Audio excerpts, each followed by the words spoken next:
बिस्मिल्लाहिर्रहमानिर्रहीम। अस्सलाम वालेकुम नाज़रीन, प्रोग्राम में आपको खुशामदीद कहते हैं। पहले भी आपसे शेयर किया था कि बेनज़ीर इनकम सपोर्ट प्रोग्राम जो कि 2009-10 में शुरू हुआ था, उसमें किस लेवल की अरबों रुपए की करप्शन अलग से हो रही थी और बाकी जो दीगर मामलात थे वो हम आज से कई साल पहले से बता रहे थे कि डाटा अभी तक जो लिया गया है वो डाटा भी एक बहुत बड़ा इशू है। और ये बेनज़ीर इनकम सपोर्ट प्रोग्राम जब से यानी 2010 से बना, उसके बाद यानी पार्लियामेंट के ज़रिए ये एक्ट पास किया गया और उसके बाद जो कानून ख़ुद बनाया गया उसको इम्प्लीमेंट नहीं किया गया। वो क्या क्या चीज़ें हैं वो आपके सामने रखते हैं। कितने लोग अभी तक पकड़े गए हैं, कितने लोगों को अभी तक सस्पेंड या टर्मिनेट किया गया, कितनी रिकवरीज अभी तक की गई हैं। हमने बहुत कोशिश की थी कि बेनज़ीर इनकम सपोर्ट प्रोग्राम हमें डाटा दे, ऑल्दो हमने कुछ एप्लीकेशंस दी, उसके बाद RTA अप्लाई किया जो कमीशन के ज़रिए भी, उसमें भी सिर्फ हमें 5 से 10% अभी तक डाटा भी नहीं दिया गया।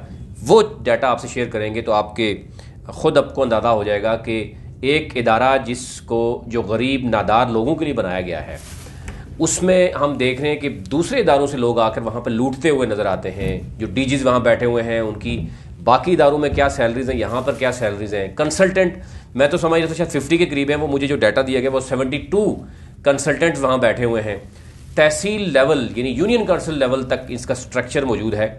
और बदकिस्मती यह है कि इससे पहले भी जो पैसा अब तो एक और क्योंकि नैब को भी हमने एप्लीकेशन दी थी, नैब ने भी वो रेफरेंस एक ज़िमनी रेफरेंस भी दायर कर दिया, वो भी आपसे शेयर करते हैं। और नैब ने हमें बाकायदा तौर पर एक्नॉलेजमेंट दी थी 15 जुलाई को। फाइनली उसका नेक्स्ट जवाब भी मिल गया, वो भी आपसे शेयर करते हैं। और फिर 72 कंसल्टेंट्स कौन लोग हैं, किस किस के बंदे हैं, जो भी यानी इससे पहले भी हम देखें जब भी एहतसाब की बात की जाती रही, इनसे कोई पूछता रहा है, फ़ौरन उनके कंसल्टेंट जो है ना वो लगते रहे हैं। और 17 DGs से अब तो बहुत से DGs वापस अपने अपने जो है वो मदर जो उनके इंस्टीट्यूट है वहाँ पे जाने के लिए तैयार हो रहे हैं। उनको पता है कि अब पकड़ने का टाइम आ गया है और पकड़ दकड़ शुरू हो गई है। और उसमें जो है बहुत से वापस भी जा रहे हैं और बहुत से अभी बैठे हुए हैं जो इररिलेवेंट है। मैं आपको सबसे पहले बताता हूँ कि जनाब इसका जो लीगल स्टेटस है बेनज़ीर इनकम सपोर्ट प्रोग्राम का, आईन पाकिस्तान में लिखा हुआ है, इसमें दूसरी राय नहीं है। और पीपल्स पार्टी की एक बड़ी अच्छी काविश थी कि जो फलाई रियासत के हवाले से अगर हम बात करें कि एक ऐसा इदारा होना चाहिए जिसमें गरीब और नादार जो लोग हैं, जो यतीम इवन हो जाते हैं, जो बेवाएँ ख़वातीन हैं, उनके लिए ना सिर्फ उनको फ़ौरन इमदाद दी जाए बल्कि उनको अपने पाँव पे खड़ा किया जाए। उनके लिए मुख्तलिफ रोज़गार के मौक़े के साथ साथ उनकी ट्रेनिंग भी दी जाए। ये इदारे का मकसद था।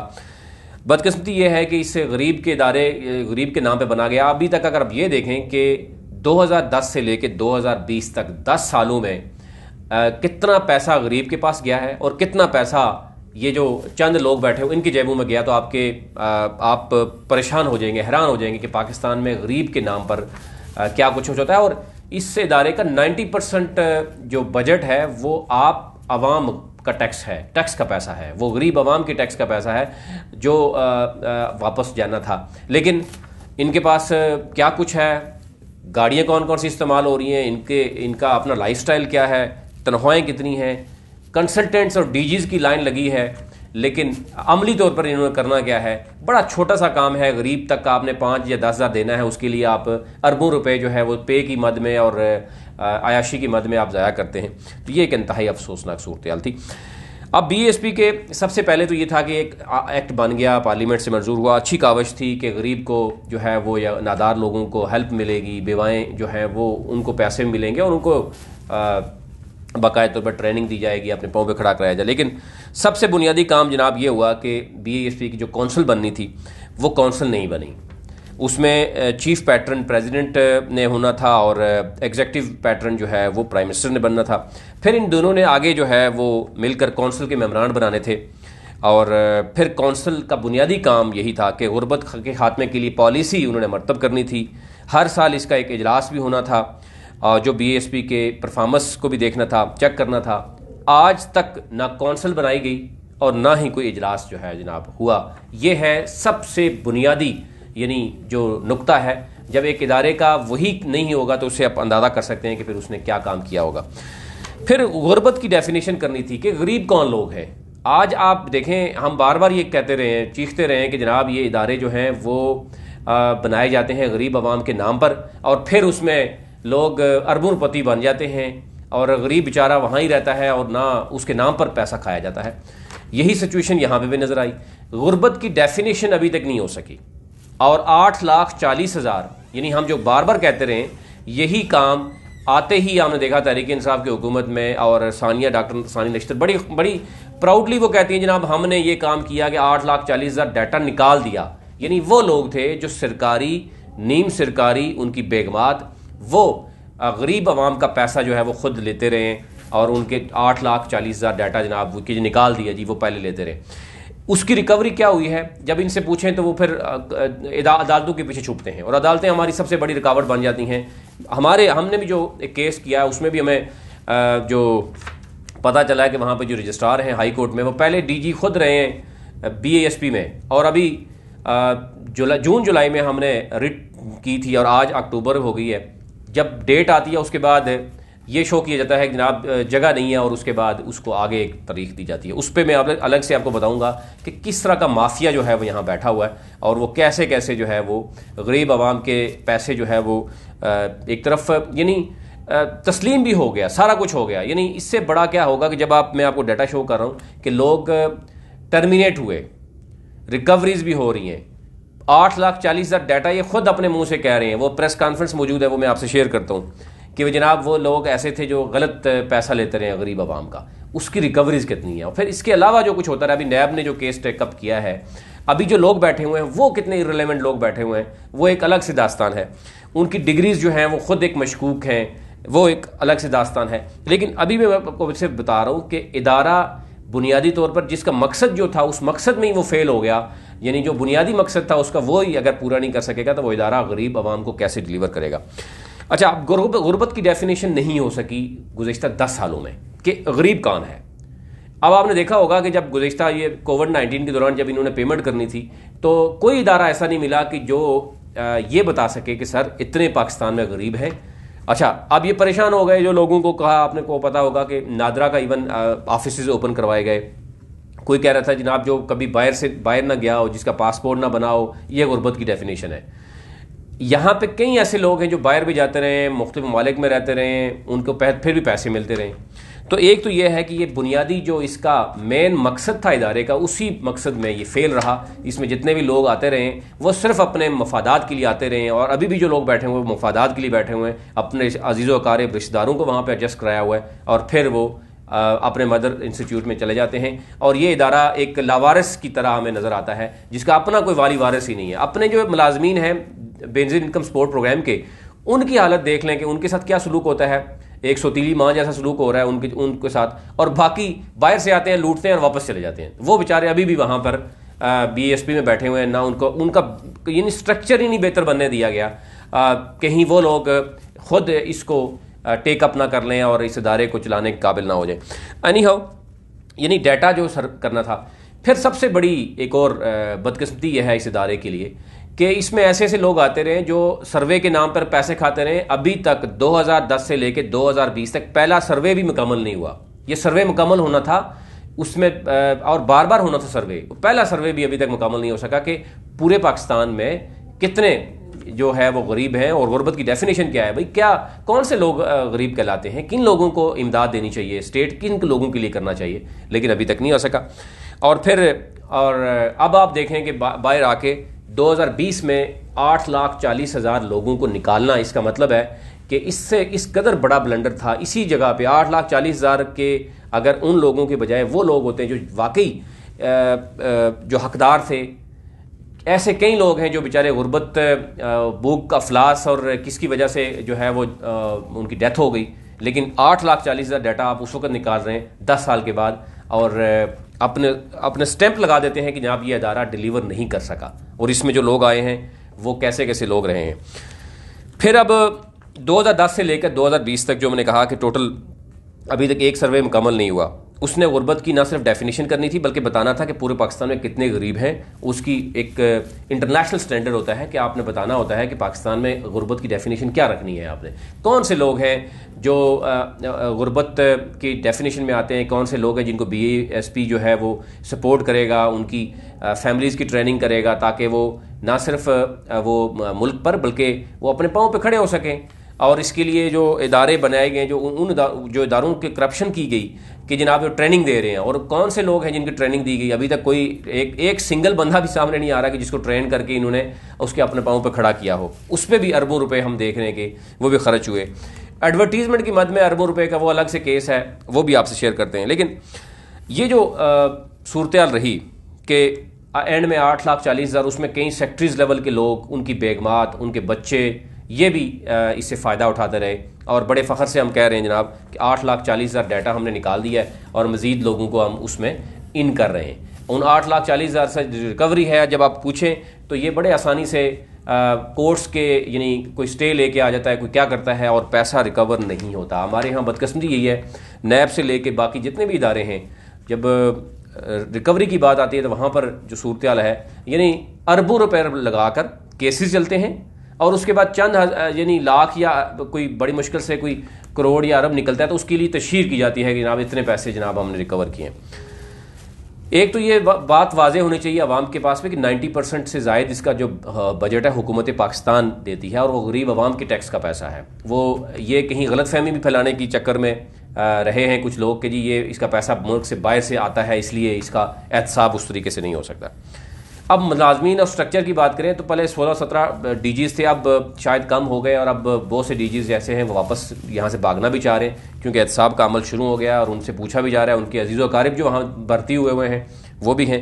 72 कंसल्टेंट हैं, वो लिस्ट फाइनली मैंने ले ली है, वो आपसे शेयर करते हैं। जब इनसे पूछा गया कि जनाब आप एक तो बताएं जो अब हुकूमत ने ये कानून भी बना दिया है कि जो भी गेजेटेड ऑफिसर्स हैं वो अपने एसेट्स डिक्लेयर करेंगे, डिक्लेरेशन देंगे, उनकी डिग्रीज जितनी भी हैं वो अटेस्टेड होनी चाहिए, उनकी सर्टिफिकेशन जो उन्होंने शो किए हुए हैं, जो CVs हैं वो CVs ही गायब करवा दी, वो डिग्रीज चेक कराने के लिए तैयार नहीं है, वो वेरिफिकेशन नहीं हुई, वो वेरिफिकेशन मुख्तलिफ मराहल में रुकती रही है क्योंकि बहुत से मशकूक लोग थे। अब आप सिर्फ ये इससे अंदाज़ा आप कर सकते हैं, इस वक्त जो इंजीनियर हैं खालिद सदीक, वो हैं शोबे के लिहाज से क्या है, इंजीनियर हैं, साइंस फाउंडेशन से वो आए हुए हैं और वो HR को भी देख रहे हैं, वो एडमिन को भी देख रहे हैं और वो लीगल को भी देख रहे हैं। इससे बड़ी बदकिस्मती सी इदारे के लिए क्या हो सकती है कि बैकग्राउंड आपका इंजीनियर का है। अभी तो उनको जाके कोई बनाने चाहिए थे, वेंटिलेटर्स बनाने चाहिए थे, किसी जगह पे जाके कोई सैनिटाइजर बनाते कि इंजीनियर है, उनका काम कुछ और है, कोई बिल्डिंग को कंस्ट्रक्ट करें। वो यहाँ पर बैठ के HR को देख रहे हैं, वो एडमिन को देख रहे हैं और वो लीगल के मामलात को देख रहे हैं, इंजीनियर। अच्छा, फिर आगे देखते हैं, जो उससे नीचे देखते हैं डायरेक्टर लॉ हैं तोकीर शाह हैं, वो बगैर डिग्री, बगैर लॉ के जो है वो डिग्री के जनाब वो लॉ को देख रहे हैं। इस तरह के कंसल्टेंट्स जितने भी हैं, वो अगर लिस्ट जो मेरे पास आई है उसमें कई ऐसे हैं कि जो एक दूसरे के रिश्तेदार मौजूद हैं। फिर और लंबी लिस्ट आती है कि जहाँ कहीं भी, यहाँ तक के जो कुछ जजेस हैं उनके बड़े अजीज़ व अकारिब वहाँ पर मौजूद हैं, जिसकी वजह से बहुत से मामलात हैं। नैब के कुछ लोगों के भी का जिक्र आ रहा है कि वो वहाँ पर मौजूद हैं और जिसकी वजह से एहतसाब नहीं हो पा रहा, वो भी आपके सामने रखेंगे। लेकिन ये जो सूरत हाल है, अच्छा जितने भी लोग हैं, आप जाएंगे DG कैश जाएंगे तारिक, उनके पास क्या रेलेवेंट एक्सपीरियंस रहा नहीं रहा। तोकीर शाह के पास अगर लॉ की डिग्री नहीं है तो वो डायरेक्टर लॉ कैसे बन गए। और इंजीनियर खालिद जो है HR को भी देख रहे हैं, एडमिन को भी देख रहे हैं, लीगल को भी देख रहे हैं, उनका अपना यानी पास एक्सपीरियंस क्या है और रेलेवेंट डिग्री कौन सी है, रेलेवेंट एक्सपीरियंस कौन सा है। आपको ऐसा लगेगा जैसे ये शायद इदारा जो है वो सबकी आंखों से ओझल है। इवन प्राइम मिनिस्टर ने आते ही बहुत सी बातें तो की थी, लेकिन इस तरह के इदारे जब होंगे तो डेफिनेटली वहाँ पर बहुत सी चीज़ें जो है वो मुल्क के लिए मज़ीद नुकसान हो सकता है। और फिर एहतसाब जब आप टॉप लेयर ही आपकी ऐसी होगी, वहाँ पर एहतसाब कैसे होगा। इसमें हमने जो कहा कि अब मेंबर्स बोर्ड हैं, अब कौंसल तो बनी नहीं जिसने बहुत सी काम करना था। फिर कौंसल के BSP की कौंसल के जो मेंबर्स हैं, मेंबर बोर्ड्स हैं, वो कौन से हैं, सारे के सारे कहीं ना कहीं उनके मफादात हैं, कन्फ्लिक्ट ऑफ इंटरेस्ट आपको नजर आएगा। यानी डॉक्टर सानी नश्तर हैं, एक तरफ वो चेयरपर्सन भी हैं बीएसपी के और दूसरी तरफ एनजीओ की उनकी एक अपनी है। उन पे भी अभी इल्ज़ामात मौजूद हैं। अभी उन्होंने एसेट डिक्लेरेशन जो जमा कराए हैं उस पर भी बड़े सवाल उठ रहे हैं कि सारा का सारा उन्होंने अपने एसेट ट्रस्ट में डिक्लेयर कर दिए हैं और ख़ुद वो कह रही मेरे पास कुछ भी नहीं है। तो ऐसे सादे और सिंपल लोग आपको मिलते हैं। एहतसाब के नाम पर उन्हें पूछा जाए तो वो कुछ बताने से कासिर हैं। वो ये अपने इदारे में उन्होंने एहतसाब नहीं करना, बाहर आके बैठ के प्रेस कॉन्फ्रेंस करके दूसरे लोगों के बारे में वो बातें ज़्यादा करती हैं। फिर डॉक्टर इशफाक हैं, आतिफ बाजवा हैं, ज़फ़र ख़ान हैं, काजी अज़मत ईसा हैं। काजी ईसा फ़ाइज़ ईसा के भाई हैं। ये एक तरफ प्राइवेट यहाँ पर मेंबर हैं और यहाँ से ही डाटा उठाकर वो एक एनजीओ के साथ वो कोई 40-45 लाख सैलरी भी ले रहे हैं। इस हवाले से पहले भी बहुत सी चीज़ें उठी हैं, लेकिन अब एक्सक्लूसिव स्टोरी मैं आपके सामने रखूँगा कि इनका रोल क्या है। काजी अज़मत ईसा कब से मेंबर थे, फिर उनके पास और कौन से कॉन्ट्रैक्ट आते रहे और फिर इन्होंने एक मुशर्रफ के दौर में एक इदारा बनाया गया था, उसमें 40-45 लाख यानी इतने आप सैलरी ले रहे होते हैं तो डेफिनेटली फिर खामोशी क्यों ना हो इदारों में और बड़े बड़े फैसले क्यों रोके जाते हैं नज़र आते हैं। खबर मुमताज़ हैं, ये मेंबर्स हैं। अच्छा, अब इसमें ज़्यादातर वो लोग हैं जो साबका मुख्तलिफ बैंक्स में रहे हैं या एनजीओज़ में रहे हैं और फिर जब क्योंकि इसमें डिस्ट्रीब्यूशन ऑफ वेल्थ है और अमंग द पुअर पीपल हैं, अब उसमें हम देख रहे हैं कि उसमें बैंक्स को भी वो शुरू में डाटा दिया गया। वो बैंक जो जहाँ कहीं अगर मैं एक बैंक में रहा हूँ उसी बैंक को मैं कॉन्ट्रैक्ट भी दे रहा हूँ, उसमें भी कॉन्फ्लिक्ट ऑफ इंटरेस्ट नज़र आ रहा है। फिर एनजीओ सेक्टर के लोग हैं, डाटा यहाँ से बीएसपी से लेके वो अपने प्राइवेट सेक्टर अलग से एनजीओज़ और बाहर से वो फंडिंग करवाते रहे हैं, वो एक अलग से स्कैंडल है। यानी आप जिस पे भी नज़र रखेंगे, आप थोड़ा सा डेप्थ में जाएंगे तो आपको नज़र आएगा कि पता नहीं इतना बड़ा समुंदर है ये बीएसपी के नाम पर, जो ना सिर्फ डाटा चोरी करते रहे बल्कि बाहर से पैसा मंगवा के बीएसपी के प्लेटफॉर्म से ही बैठ के वो करोड़ों अरबों रुपए की उन्होंने प्रॉपर्टी बनाई है और ट्रस्ट में दिखाकर वहाँ से आवाम को और स्टेट को भी बेवकूफ़ बनाने की कोशिश करते हैं। अच्छा, इसमें आगे अब एक तो ये कौंसल ने बोर्ड को पॉलिसी देनी थी। अब जब कौंसिल ही नहीं बनी तो बोर्ड जो अपनी मर्जी से जो स्टेक होल्डर है वो करते हुए नजर आते हैं। फिर इसमें एक और चीज़ भी है, कफ़ायत शारी के नाम पर कहा गया है कि प्राइम मिनिस्टर कफ़ायत शारी मुहिम जो हमें नज़र आती है, जो सारा का सारा काम जो मौजूदा हुकूमत करती रही है वो सब जो है वो सिर्फ अब नज़र आ रहा है कि वो सिर्फ अल्फाज की हद तक था। प्रैक्टिकली हमें बाकी इदारों में कुछ नज़र नहीं आ रहा। जो रिपोर्ट्स जाती हैं वो शायद पता नहीं कैसे रिपोर्ट्स जाती हैं। आप सिर्फ मैं इस्लामाबाद की आपको बात करूँ तो 11 वीगोज़ इन लोगों के पास हैं, डीजीज़ के पास। आप इससे अंदाज़ा कर सकते हैं कि काम इनका क्या है, गरीबों की मदद करना। 5,000, 2,000, 6,000 गरीबों की बेवाओं की मदद करना, बच्चों की मदद करना और ख़ुद वीगो गाड़ियाँ रखना। सैलरी जो डीजी आता है एक अपने इंस्टीट्यूट से दूसरे में, उसमें ज़्यादा सैलरी उसको डबल या ट्रिपल मिलती है। ये है इदारा जिसने गरीबों की मदद करनी है। इससे आप अंदाज़ा कर सकते हैं कि इदारे कैसे ठीक होंगे। मुल्क का बेड़ा गर्क करने वाले ही जब खुद बड़ी बड़ी सीटों में बैठे रहेंगे तो वो नीचे सिस्टम कैसे काम करेगा। जब सिस्टम ही हमने ऐसा बना दिया है और बाहर दिखाने के लिए, आवाम को दिखाने के लिए बहुत कुछ है, लेकिन प्रैक्टिकली अमली तौर पर जाएंगे तो ऐसे लोग वहाँ मौजूद हैं। फिर रातों को वहाँ कहाँ कहाँ बैठते हैं, क्या क्या पार्टी चल रहे हैं, वो भी आपको बताएंगे डीजीज क्या कुछ करते हैं। और गुर्बत का खात्मा इन्होंने करना है। और अभी तक गुर्बत का खात्मा कितना ही हुआ, 10 सालों में मजीद गुर्बत ही बढ़ी है और ये लोग करोड़पति अरबपति हो गए, इनकी जायदादें बन गई और अब ये खुद तस्लीम कर रहे हैं। नैब में केसेस हैं, वो मैं आपसे शेयर करता हूँ कि जो चीज़ें अब मज़ीद आगे जाती हैं, ये लोग वहाँ से भागना शुरू हो गए। 11 वीगोज़ गाड़ियाँ हैं, 8 टोयोटा कोरोला हैं, 9 कल्टस हैं, 28 गाड़ियाँ सिर्फ इस्लामाबाद में मौजूद हैं।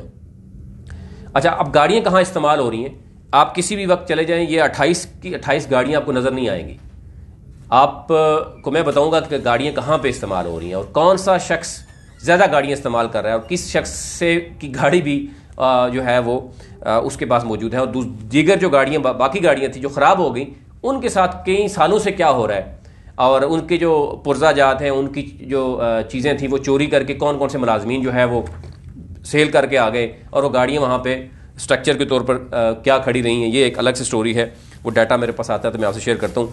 लेकिन अब किन किन, अच्छा, मुलाजमीन कितने हैं जो बीएसपी के मुलाजमीन घरों में काम करते हैं इन डीजीज़ के, और एक डायरेक्टर यानी एक डीजी है, उसकी डायरेक्टर है, एक लंबी है। और काम क्या है जनाब, आपने आवाम को पैसा देना है। यानी इंतहाई बदकिस्मती है हमारे पाकिस्तान में कि आपने डाटा कलेक्ट करना था, पहले 4-5 सालों में आप डाटा कलेक्ट करते। आजकल आईटी का दौर है, आप लोगों के मोबाइल नंबर या उनके बैंक्स में पैसा जाता है और आप एक सेंट्रलाइज निज़ाम रखते, बजाय इसके कि आप यूनियन काउंसिल लेवल पर, तहसील लेवल पर एक स्ट्रक्चर मौजूद है जहाँ पर कई जगह पर लाखों और करोड़ों रुपए खर्चा होता है इनकी जो सैलरीज की मद में, वहाँ के बिल्डिंग्स के एक्सपेंसेस मौजूद हैं, और फिर हम कह रहे हैं कि जनाब गुर्बत का खात्मा जो है वो इस इदारे ने करना है।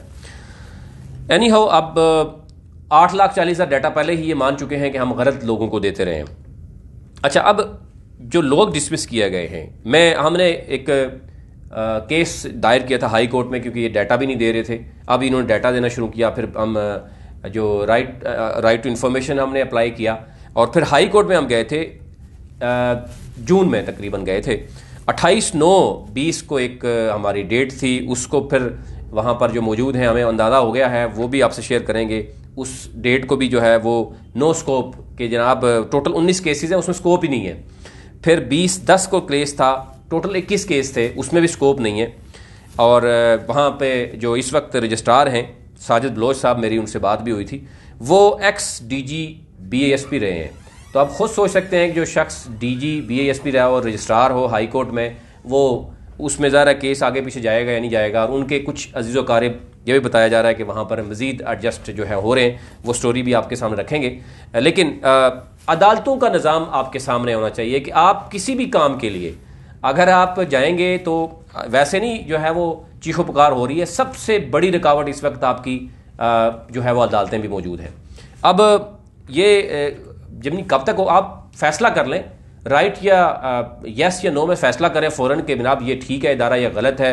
अब आप सिर्फ मैं आपसे शेयर करता हूँ जो डाटा मैं बार बार इनसे पूछता रहा हूँ, बड़ी ताख़ीर करते रहे ये देने में। इसमें जनाब असिस्टेंट डायरेक्टर्स हैं, यानी 17 स्केल के, जिनको ना सिर्फ वो किया पकड़ा गया, बल्कि इनकी हेयरिंग हुई, पर्सनल हेयरिंग हुई, और उसके बाद इनको सर्विस से रिमूव किया गया।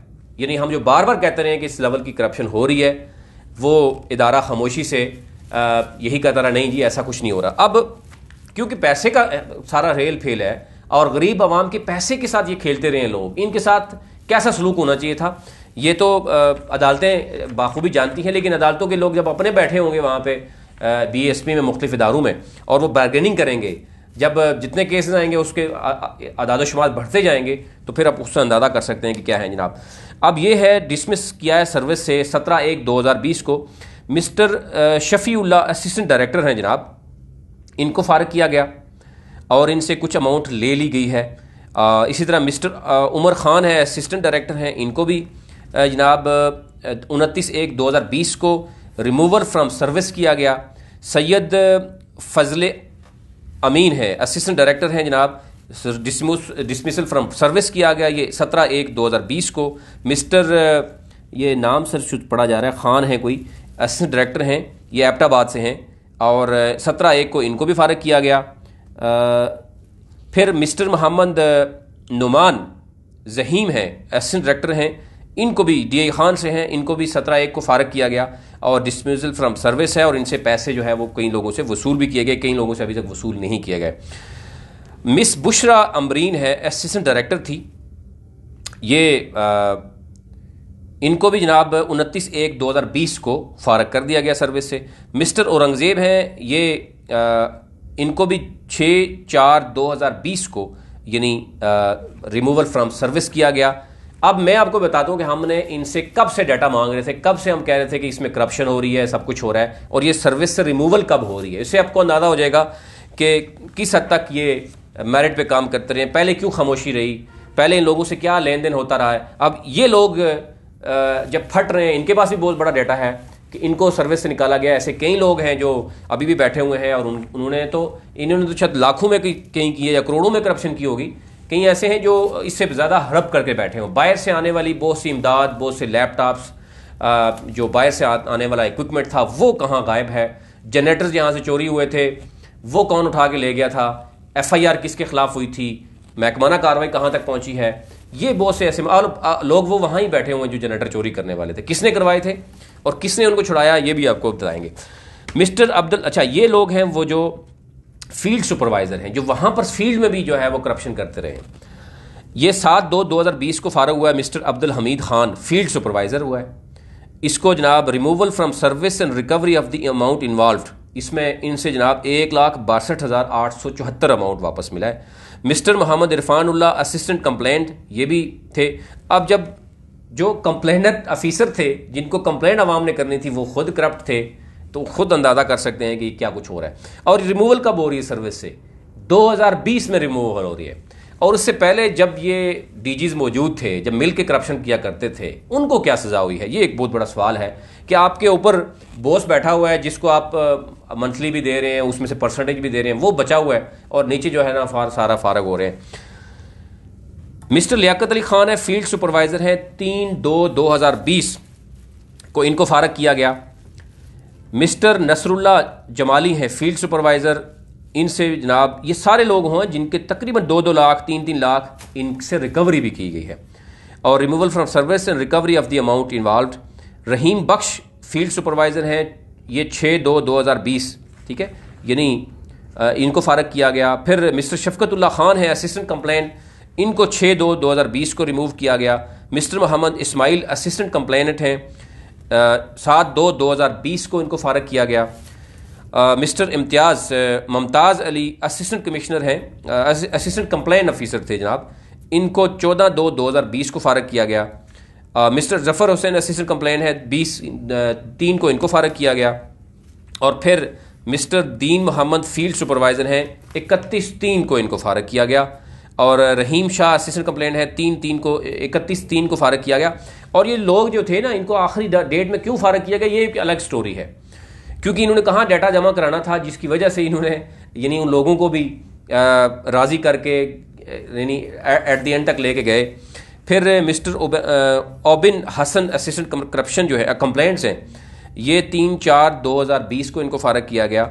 और हारून और रशीद असिस्टेंट कंप्लेंट है, 19/5/2020, ये 3-4 माह पहले के लोग फारग हुए हैं, ज़्यादा लंबी डेट नहीं है।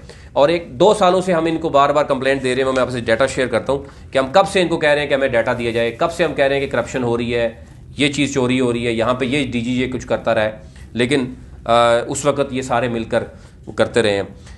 मोहम्मद असगर खान है, असिस्टेंट कंप्लेनेंट हैं, 18/5 को इनको फारग किया गया, इन 4 माह पहले। Mister Ibad Shah assistant complaint officer हैं, 18/5 को इनको फारग किया गया। Mister Mohammad Ullah assistant complainant हैं, ये भी 19/5 को इनको फारग किया गया। Mister Shoaib Mohammad assistant complainant हैं, 6/5 को इनको फारग किया गया।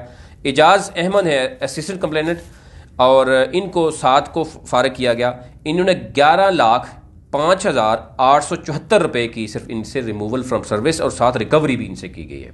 आप खुद सोच लगते हैं, जब इस तरह के लोग मामला होंगे, 12 लाख।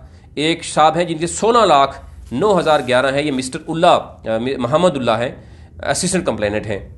फिर असगर खान है, उनसे 1,24,000 की रिकवरी है। और उसके बाद है जी मिस्टर हबीबुल्लाह असिस्टेंट कंप्लेनेंट हैं, 10 जुलाई 2020 को इनको फारग किया गया, removal from service and recovery of the amount involved.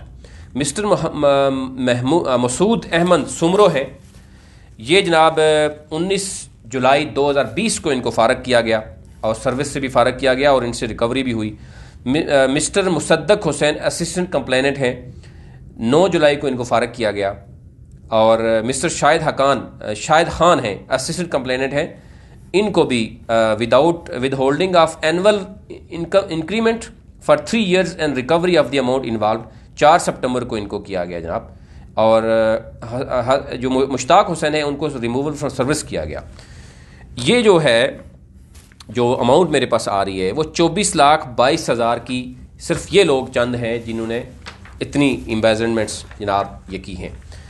आगे चलते हैं जनाब। तो फिर एक और चीज़ है, इनसे ज़रा हमने डाटा मांगा था, इन्होंने थोड़ा सा डाटा दिया हमें। उसमें ऐसे ऐसे लोग भी बैठे हुए हैं यहाँ बेनज़ीर इनकम सपोर्ट प्रोग्राम में, जो बहुत पुराने बैठे हुए हैं, 2012 कुछ तो 9-10 में क्योंकि इदारा बना है उसके बाद से बैठे हुए हैं।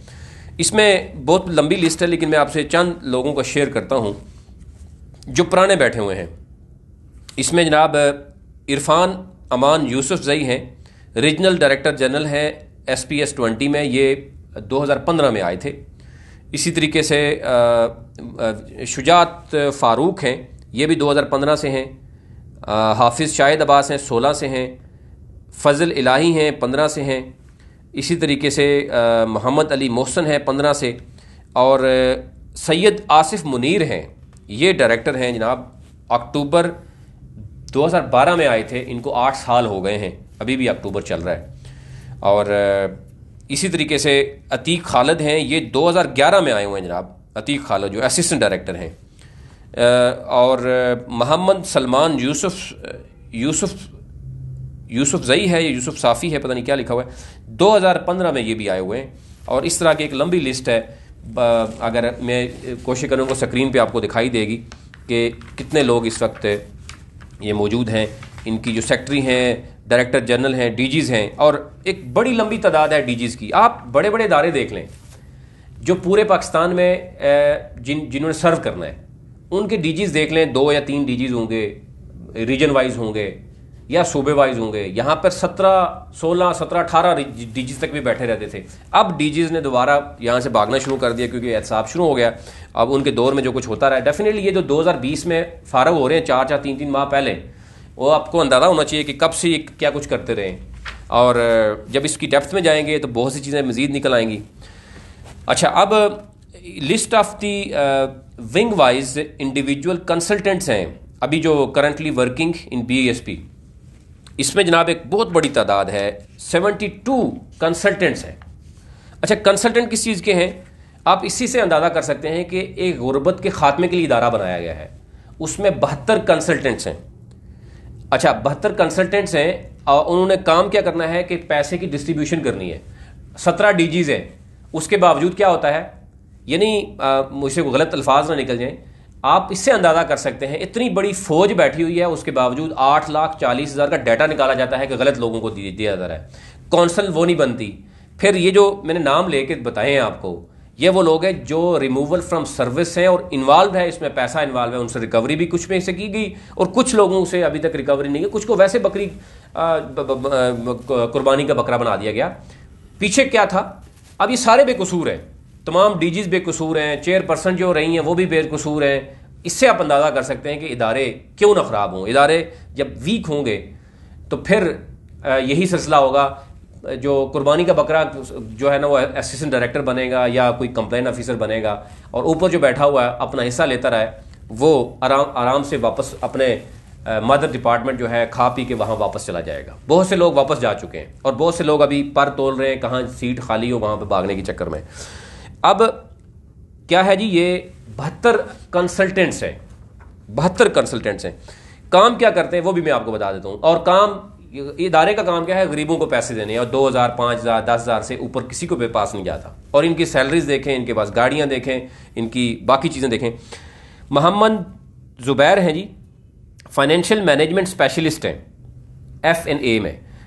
मोहम्मद हाशिम है, financial officer accounting and book keeping है। मोहम्मद वलीद अहमद चीमा है, फाइनेंस ऑफिसर पेरोल हैं। अच्छा जी, सैयद नासिर अली काज़मी हैं, एवेलुएशन स्पेशलिस्ट हैं जी। एवेल्यूशन किस चीज़ के करते रहे हैं ये भी ज़रा बता दें। जहरा बतूल हैं, MNE में कोऑर्डिनेटर हैं। महविश इकबाल हैं, डाटा एनालिस्ट हैं।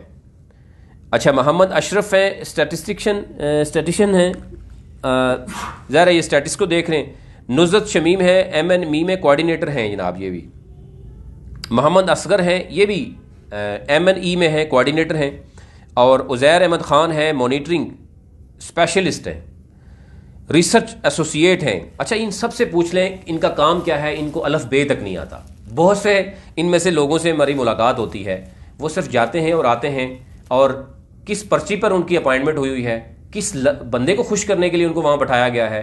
और इससे बड़ा ऐसे इदारे के साथ जुल्म क्या हो सकता है जिस इदारे का मकसद गुर्बत का खात्मा है और 22 करोड़ आवाम के टैक्स के पैसे से चलता हो, और चंद लाख गरीब लोगों तक पैसे पहुंचाने के लिए उन्होंने इस कदर जो है वो इदारे के साथ धोखा हो रहा है। अच्छा जी, आगे चलते हैं जी। मिस्टर मोहम्मद अरशद महमूद है। आप सिर्फ देखें कि एक बड़ी लिस्ट कंसल्टेंट की है। इनसे पूछा जाए कि कंसल्टेंट करते क्या है, वैसे ये हैं किस किस के, तो फिर आपको पता चलेगा। डेप्थ में जाएंगे तो अंदाज़ा होगा जी, फलाना फलाने का है, फलाने ने ये कहा था, ये कहा था, ये एक लंबी लिस्ट है। वो मैं अब डेली मैं इस पर प्रोग्राम करूँगा, डेली मैं आपसे बताऊँगा कि ये रिलेशन किसके साथ है, कैसे बंदा आया, किस बंदे ने कहा था कि जनाब हमारा ये कंसल्टेंट लगा दें, ये लगा दें। ये सारी वैकेंसीज ऐसे फिल होती रही हैं। मेरिट पे होता तो शायद ये आपको करप्शन नज़र ना आती। मोहम्मद अरशद महमूद है जी, कम्प्लीमेंट्री इनिशिएटिव स्पेशलिस्ट हैं जनाब। ऐसे ऐसे डिपार्टमेंट आपको नज़र आएंगे ना। आज कोई और कॉल जाएगी, प्रेशर किसी जज की कॉल जाएगी कि जनाब आपका केस आया हुआ है, 2 बंदे लगाए थे, उनको भी इसी तरीके से कंसल्टेंट लगा दी जाएगा। एक नई पोस्ट निकाली जाएगी, ऐसी ऐसी पोस्ट का नाम निकाला जाएगा जो आपने पूरी दुनिया में कहीं आपको ये सीटें नज़र नहीं आएंगी जो बीएसपी में ऐसी सीटें नज़र आती हैं। और ऐसे फनकार बैठे हुए हैं, आर्किटेक्ट बैठे हुए हैं, वो फ़ौरन सीट निकालेंगे, स्पेलिंग आगे पीछे करेंगे, वहाँ से एक कंसल्टेंट की सीट निकल आएगी। Anyhow, complimentary initiative specialist नज़र आएगा आपको। Social development and gender specialist हैं ज़ैना गिलानी है जनाब। ये सैयद फ़ारूक अहमद शाह हैं, सोशल इंगेजमेंट स्पेशलिस्ट हैं जनाब।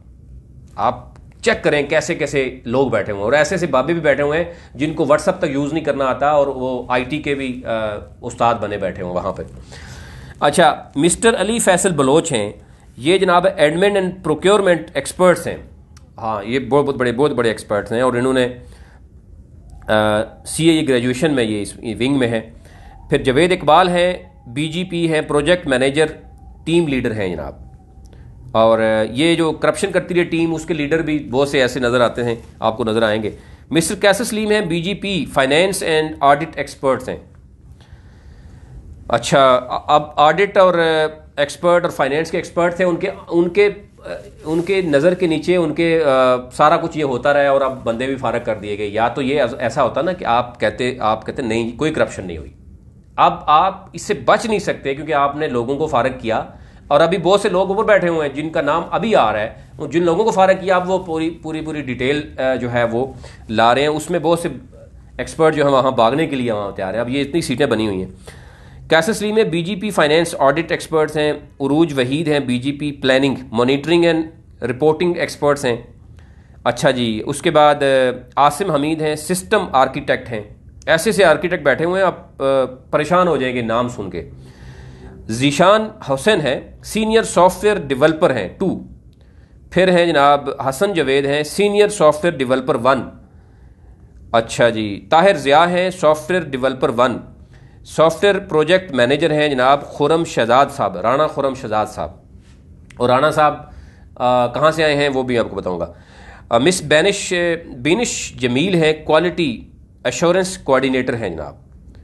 मोहम्मद कामरान है, सॉफ्टवेयर डेवलपर हैं। मैं आपको ये बताऊंगा कि इनको सैलरी कितनी मिलती है, इनकी क्वालिफिकेशन क्या है, इनका रेलेवेंट एक्सपीरियंस कितना एक है। ये सारे के सारे आगे तजर्बा ही जो है ना बेनजीर इनकम सपोर्ट में ही करते हैं। कोई बड़ा आर्किटेक्ट बनता है, पहली जॉब कहाँ है जनाब, वो इधर ही होती है। कई ऐसे हैं जो यूनिवर्सिटी फारग नहीं हुए, पहले आगे यहाँ बैठ गए आर्किटेक्ट बन के और बड़े लोग बन के। अब इससे अंदाज़ा कर सकते हैं कि इस तरह के इदारे कैसे बन सकते हैं। इदारे, आप जिस इदारे में भी जाएंगे, PAA की हालत क्यों ख़राब हुई कि सियासतदान ने अपना कहा जनाब, मैं जो भी वजीर आया उसने भी अपने गुस्साए। स्टील मिल की हालत आपके सामने है।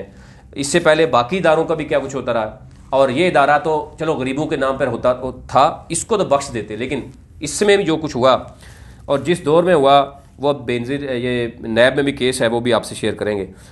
अच्छा जी, मोहम्मद कामरान हैं जनाब, सॉफ्टवेयर डेवलपर हैं। मिस्टर बिलाल हुसैन हैं, डेटाबेस एडमिनिस्ट्रेटर हैं। सैयद कबूस अजीज़ हैं, सॉफ्टवेयर प्रोजेक्ट मैनेजर हैं। फिर आशिक अली खान हैं, सीनियर सॉफ्टवेयर डेवलपर हैं। अच्छा, सीनियर जूनियर भी हैं, फिर उनके असिस्टेंट भी हैं। और इनसे पूछ लें डाटा कहाँ है, डाटा पूछने जब ये कोविड के दौरान इनसे डाटा मांगा गया तो ये सारे हाथ उठा के बैठे हुए थे। क्या डाटा, यानी आप डेफिनेशन अभी तक नहीं कर सके। आप मुझे बताएं कि क्या डेफिनेशन है आपके, गरीब शख्स कौन है।